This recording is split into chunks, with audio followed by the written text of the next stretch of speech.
दोस्तों, हमारे educational YouTube channel सार्थक श्योर सक्सेस पॉइंट में एक बार से फिर से आप सबका स्वागत है। आइए हम लोग प्रश्नावली 10 के बी के जो है शेष बचे हुए प्रश्नों को हल करते हैं। प्रश्नों को हमने लिख के रखा है, देखिए जो है 2 प्रश्न हैं यहाँ पे आपके सामने। हम लोग बारी बारी से एक प्रश्न को समझेंगे और हल करेंगे। पहला प्रश्न यहाँ पे दिया है, वृत्तों के कई जोड़े युग्म खींचिए, प्रत्येक जोड़े में कितने बिंदु उभयनिष्ठ हैं, उभयनिष्ठ बिंदुओं की अधिकतम संख्या क्या है।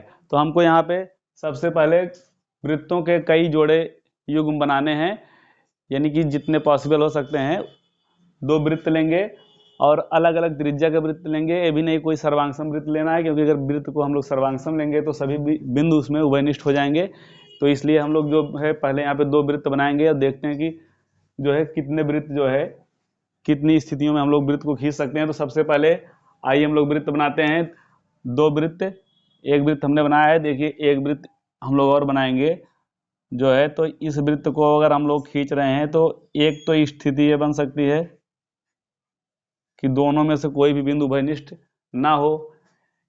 इसको दूसरे तरीके से भी बना सकते हैं,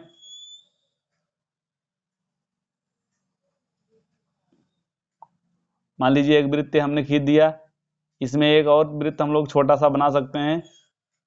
तो इन दोनों स्थितियों में आप लोग देख रहे हैं, जो पहली स्थिति है इसमें आप लोग देख सकते हैं कि दोनों वृत्तों में कोई भी बिंदु उभयनिष्ठ नहीं है, कहीं पे भी एक दूसरे को वृत्त टच नहीं कर रहे हैं, यानी कि कोई भी बिंदु उभयनिष्ठ नहीं है। तो यहाँ पे हम लोग पहली स्थिति में लिख सकते हैं कि यहाँ पे उभयनिष्ठ बिंदुओं की संख्या में हम अब देखेंगे दूसरी स्थिति बनाएंगे क्या हम बना सकते हैं। तो दूसरी स्थिति में हम लोग फिर से वृत्तों को बनाएंगे। पहली स्थिति में आपने देखा 2 तरह से वृत्तों को बना सकते हैं, या तो दोनों वृत्त बाहर रहेंगे एक दूसरे के, फिर भी टच नहीं कर रहे हैं, और यहाँ पे अगर एक वृत्त बड़ा है एक छोटा है फिर भी कोई बिंदु इसमें टच नहीं हो रहा है, तो यहाँ पे जो है हम लिख सकते हैं कि जो है उभयनिष्ठ बिंदुओं की संख्या जो है 0 है। अब हम दूसरी पोजीशन बनाएंगे वृत्त। मान लीजिए हमने एक वृत्त बनाया, एक और वृत्त बनाएंगे जो दूसरे वृत्त को टच करता हुआ जाए। तो एक दूसरा वृत्त भी हम लोग बना लेते हैं, एक पोजीशन हो सकती है। तो यहाँ पे आप देखेंगे कि ये वृत्त इस बिंदु पे टच कर रहा है, यानी उभयनिष्ठ बिंदुओं की संख्या 1 दिख रही है। या फिर अगर एक वृत्त हम लोग बाहर से बनाएं और एक वृत्त दूसरे वृत्त इस वृत्त के अंदर बनाएं, और ऐसा वृत्त बनाएं कि एक बिंदु पे टच करता हुआ जाए, या तो इस तरह से हम लोग बना सकते हैं 2 वृत्त। यहाँ पे आप देख रहे होंगे कि उभयनिष्ठ बिंदुओं की संख्या है, यहाँ पे वृत्त एक बिंदु पे टच कर रहे हैं, दोनों एक दूसरे को स्पर्श कर रहे हैं। यहाँ पर उभयनिष्ठ बिंदुओं की संख्या हम लोग लिख सकते हैं इस स्थिति में 1 है। अब तीसरी स्थिति हम लोग बना सकते हैं कि दोनों जो वृत्त हम लोग बनाएंगे एक दूसरे को इंटरसेक्ट करते हुए जाएं। यहाँ पर तो एक दूसरे को स्पर्श ही नहीं कर रहे थे, दूसरी में देखा आपने एक बिंदु पे स्पर्श कर रहे हैं। और तीसरी स्थिति हम लोग बनाएंगे जिसमें कि बिंदु जो है दोनों वृत्त एक दूसरे को इंटरसेक्ट करते हुए यानी प्रतिच्छेद करते हुए पास होंगे। तो एक स्थिति ये भी बन सकती है, एक वृत्त बना दिया हमने, फिर दूसरा वृत्त बनाया जो एक पहले वाले वृत्त को काटता हुआ जा रहा है। तो इस तरह से हम लोग 3 स्थिति के, यहाँ पर लिखा है वृत्तों के कई जोड़े युग्म खींचिए, यानी कई जोड़े युग्म बनाना है जितने पॉसिबल हो सकते हैं, और उसमें देखना है कि वृत्त में उभयनिष्ठ बिंदु की अधिकतम संख्या क्या होगी। तो यहाँ पर जो है हम देख सकते हैं, यहाँ पर मान लीजिए इस बिंदु पे प्रतिच्छेद कर रहे हैं तो उसको P लिख दिया, इसको हम Q लिख सकते हैं।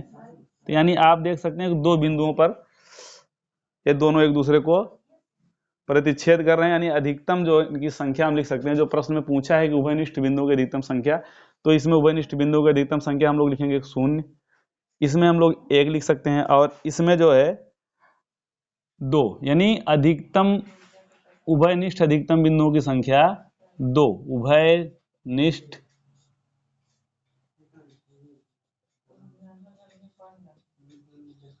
अधिकतम बिंदुओं की संख्या बराबर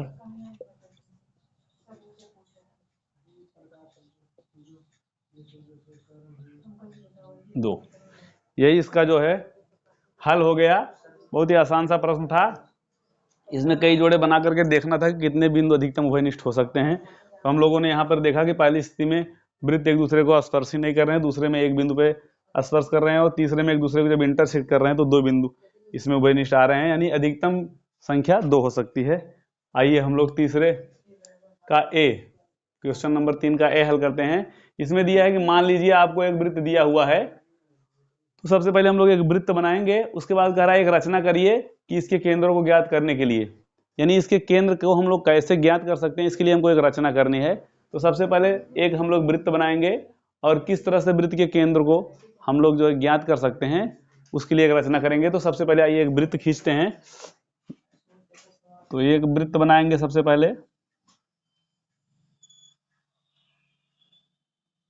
ये मान लीजिए हमने एक वृत्त खींच दिया। इसमें कह रहा है कि इसके केंद्रों को ज्ञात करने के लिए एक रचना करिए। तो वृत्त का केंद्र ज्ञात करने के लिए हम लोग क्या करेंगे, सबसे पहले तो हमको मालूम होना चाहिए कि वृत्त के, अगर किसी वृत्त में कोई जीवा है तो वृत्त के जीवा का जो है लंब जो समद्विभाजक होता है वो उसके केंद्र से होता हुआ जाता है। वृत्त का हम लोग प्रमेय पहले पढ़े हैं, उसमें भी हम लोगों ने देखा है कि वृत्त में कोई भी जीवा उसका जो लंब समद्विभाजित होता है वृत्त के केंद्र से होकर जाता है। तो इसलिए हम लोग इसमें 2 जीवाएं लेंगे।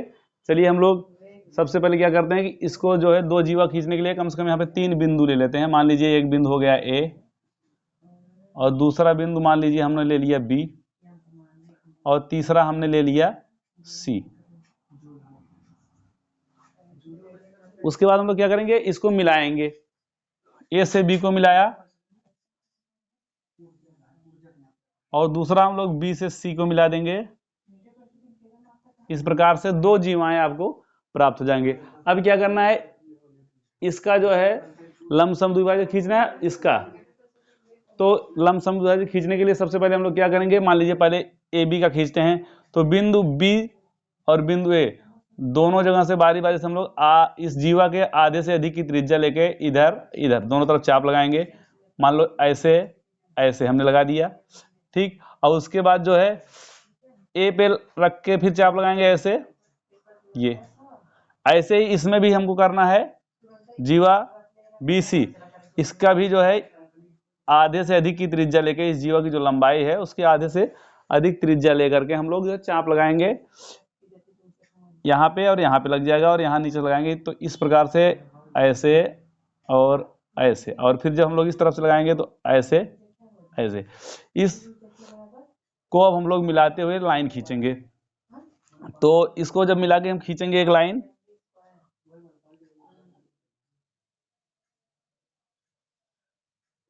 और इसको हम लोग मिलाते हुए एक लाइन खींचेंगे। ये दोनों एक दूसरे को क्या करेंगे, कट कर देंगे और जहां पे कट करेंगे वही होगा वृत्त का केंद्र। क्योंकि हम लोग जानते हैं वृत्त की जीवा का जो लंब समद्विभाजक होता है वो वृत्त के केंद्र से होके जाता है। तो इसका लंब समद्विभाजक हमने खींचा इसका, और दोनों जो है केंद्र से होके जाएंगे, जहां पे काटेंगे वही हो जाएगा वृत्त का केंद्र। तो इसको हम लोगों ने समझ लिया है और इसको हम लोग अब रचना के चरण में लिखेंगे। रचना के चरण, हमको रचना करनी है कि कैसे हमको ये प्राप्त होगा। तो सबसे पहले हम लोग लिखेंगे पहला पॉइंट, सर्वप्रथम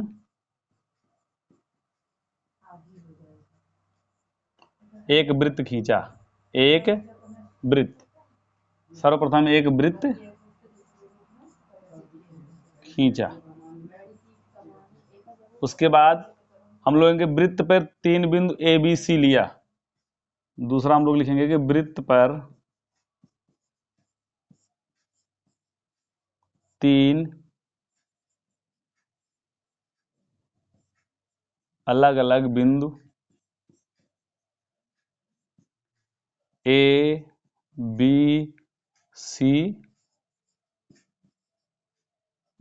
लिया और ए बी तथा बी सी जीवा खींचा। 3 बिंदु हुआ और उसको मिलाते हुए हमने जो है ए बी और बी सी जीवा खींचा। अब क्या किया, AB और BC का लंब समद्विभाजक खींचा जो एक दूसरे को, या मान लीजिए कि बिंदु O पर काटते हैं। इस बिंदु को हम लोग O मान लेंगे। जीवा AB और जीवा BC का लंब समद्विभाजक खींचा जो एक दूसरे को बिंदु O पर काटते हैं, जो कि वृत्त का अभीष्ट केंद्र है। तो हम लोग लिखेंगे तीसरे पॉइंट में, जीवा AB तथा जीवा BC का लंब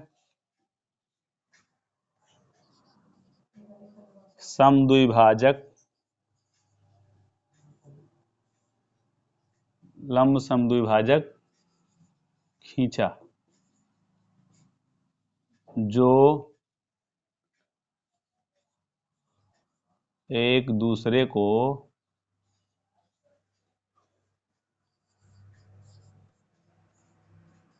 बिंदु O पर प्रतिच्छेद करते हैं।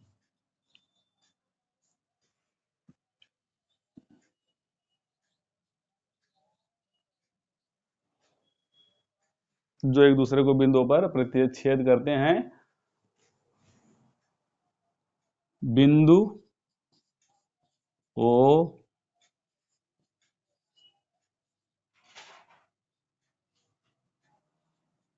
वृत्त का अभीष्ट केंद्र है। ये हमको प्राप्त करना था, जो है वृत्त का केंद्र प्राप्त करने के लिए हमको रचना लिखनी थी। तो इस प्रकार से जो है दोनों प्रश्न हल हो गए। हमको आशा है कि आप लोगों को पूरा समझ में आया होगा। तो इसके आगे के प्रश्नों को हल करने के लिए हम लोग अगली वीडियो में मिलेंगे। तब तक के लिए नमस्कार। बस।